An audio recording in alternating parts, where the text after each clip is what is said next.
मेरा क्वेश्चन है कि आज के टाइम पर हम mostly after 22-23 we all are looking for jobs and कभी कभी हमें जॉब्स मिल भी जाती है, हम सेटल भी हो जाते हैं। बट कुछ एम्बिशियस लोग they don't want to end up in relationship. हम सबको फीलिंग्स आती है लोगों के लिए, हम कैजुअल रिलेशनशिप्स में ज़्यादा इंक्लाइन करते हैं। फिर बाद में जब बॉडी या बायोलॉजिकल नीड आती है तो भी हम कैजुअल रिलेशनशिप्स का सहारा लेते हैं। लेकिन sir after a time we feel empty and when we feel empty and if someone approaches from the other hand तो हमें कमिटमेंट इश्यूज़ आता है। सर ऐसा क्यों हो रहा है कि हम आज के टाइम पे इतना कमिटमेंट से भाग रहे हैं? जैसे हमारी एक फिजिकल नीड है, वो क्या है? बायोलॉजिकल नीड, खाना पीना, निकालना, बच्चे पैदा करना, सेक्स, ये सब क्या है? फिजिकल नीड्स हैं। ऐसे ही हमारी एक इमोशनल नीड है हम सबकी। ये नीड है, ये कोई वांट नहीं है, कोई डिजायर नहीं है। वो नीड क्या है कि we want some kind of a support system.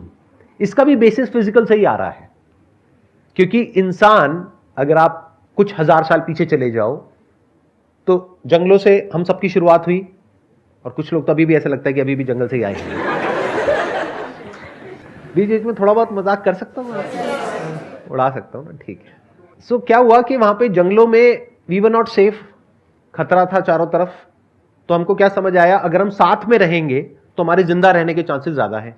जब कोई हमारे साथ होता है और पूरी तरह से हमको सपोर्ट करने के लिए तैयार होता है, यहां तक कि वो हमारे लिए मरने को भी तैयार है, तो we feel safe and secure. And security is a need, it is not a desire. ऐसे ही रिलेशनशिप में एक स्टेबिलिटी होना, कोई ऐसा इंसान होना जो हमारे साथ हमारे पेरेंट्स के बाद भी रहे, ये कोई डिजायर नहीं है, नीड है। बट इसको हम समझ नहीं पाते हैं। क्यों? क्योंकि कभी हमने बोर्डम को फेस नहीं किया है, लोनलीनेस को एक्चुअल में नहीं देखा है अपने अंदर झांक करके। कभी देखना है तो 3-4 दिन के लिए कहीं बाहर चले जाओ और जा करके सिर्फ बैठ जाओ 3 दिन के लिए, कोई मोबाइल लेकर के नहीं जाना है। तब आपको समझ आएगा अकेलापन होता क्या है। आज क्या है? आज आप बिजी हो। किस में बिजी हो? रैट रेस में बिजी हो। रैट रेस क्या है? पैसा कमाने की रैट रेस, जो खत्म हो ही नहीं सकती। इस रैट रेस को जीत भी गए तब भी रैट के रैट ही रहने वाले हो। क्यों? क्योंकि पहले तो ये टेंशन होती है 20-22 साल की एज में, एक जॉब मिल जाए, जॉब मिल जाए, जॉब मिल जाए। आपने क्वेश्चन में भी बोला कि कुछ लोगों की जॉब लग जाती है, कुछ की नहीं, सबकी लग जाती है। नहीं लगेगी तो बेचारे कहां जाएंगे? या तो जॉब करेंगे या बिजनेस करेंगे, कुछ ना कुछ तो करेंगे ना।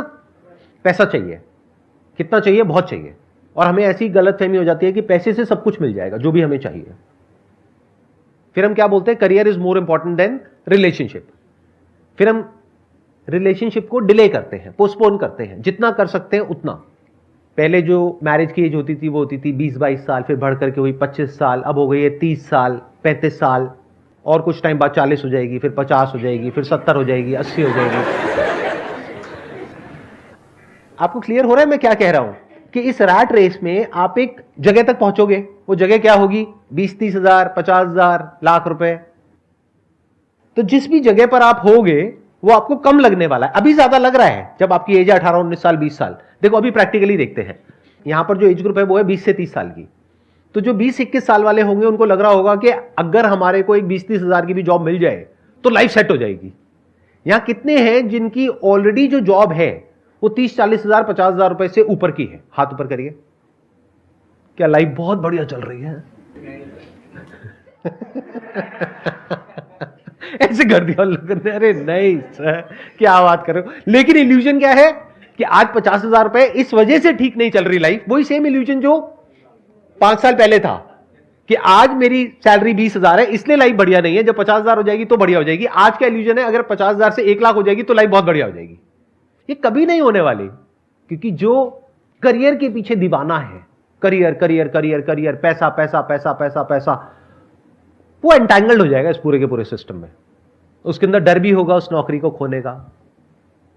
तो वो जो कंपनी जहां पर वो काम करेगा वो उसको यूज नहीं करेगी, उसका फायदा नहीं उठाएगी, उसको समझ नहीं आएगा कि अगर इसकी नौकरी गई तो इसकी क्या हालत होने वाली है। तो क्या वो प्रेशर क्रिएट नहीं करेगी?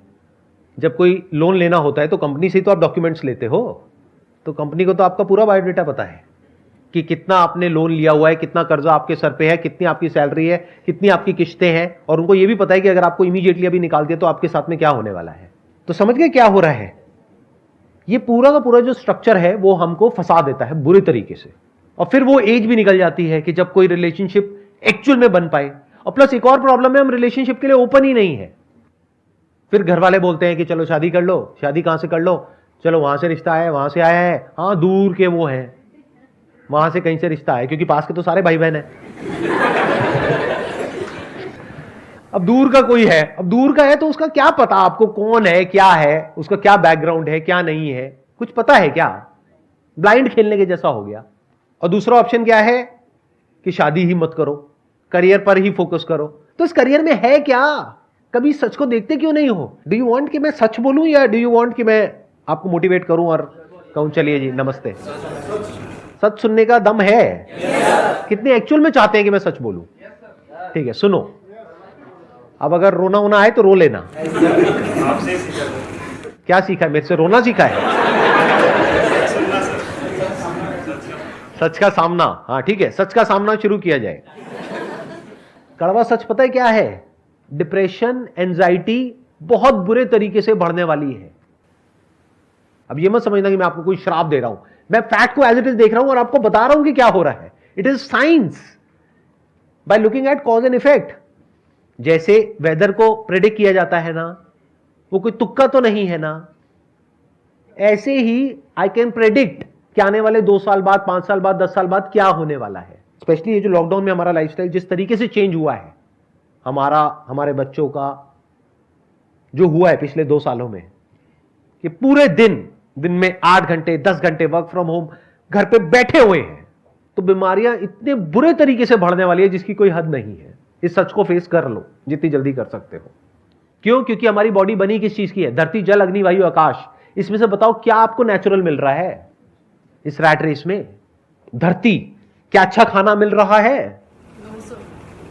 ऐसा खाना जिसको आप खाओ तो अंदर से एनर्जी बढ़ जाए, बिल्कुल फ्रेश, ऐसा तो नहीं है ना? ये सच है या मेरी कोई इल्यूजन है? मैं हवा में तो बातें नहीं कर रहा ना। धरती, जल, पानी बहुत अच्छा है क्या? किसी नदी में से निकाल करके पी रहे हो? पाइपलाइन से आ रहा है, उस पाइपलाइन में बहुत सारे केमिकल्स डाले जाते हैं ताकि उसमें बैक्टीरिया और वायरसेस पैदा ना हो। अब मैं किसी को ब्लेम नहीं कर रहा हूं यहां पे, मैं बस फैक्ट्स एक एक करके आपके सामने रखता चला जा रहा हूं। धरती, जल, अग्नि। क्या पूरे दिन सनलाइट में रहते हो? क्या आपके ऑफिस में डायरेक्ट सनलाइट आती है? क्या घर में सनलाइट आती है? और सनलाइट को हम क्या समझते हैं? Vitamin D. अरे घोचो, सिर्फ विटामिन डी के लिए नहीं होता है। Sunlight is what we are made of. Our body is made of sunlight, so we need sunlight to survive. वायु, प्राण उसको बोलते हैं हिंदी में। तो क्या जो वायु हमारे अंदर जा रही है वो बिल्कुल प्योर है?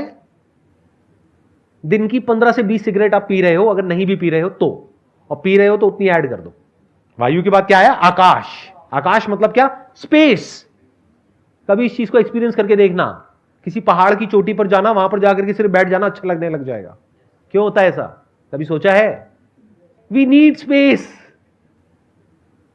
कभी अपने घर की छत पे या बचपन में कभी कहीं अपने किसी रिलेटिव के घर पे, दादी के, नानी के, कहीं पर छत पर आप सोए हो और लेट करके ऊपर तारों को देखा है?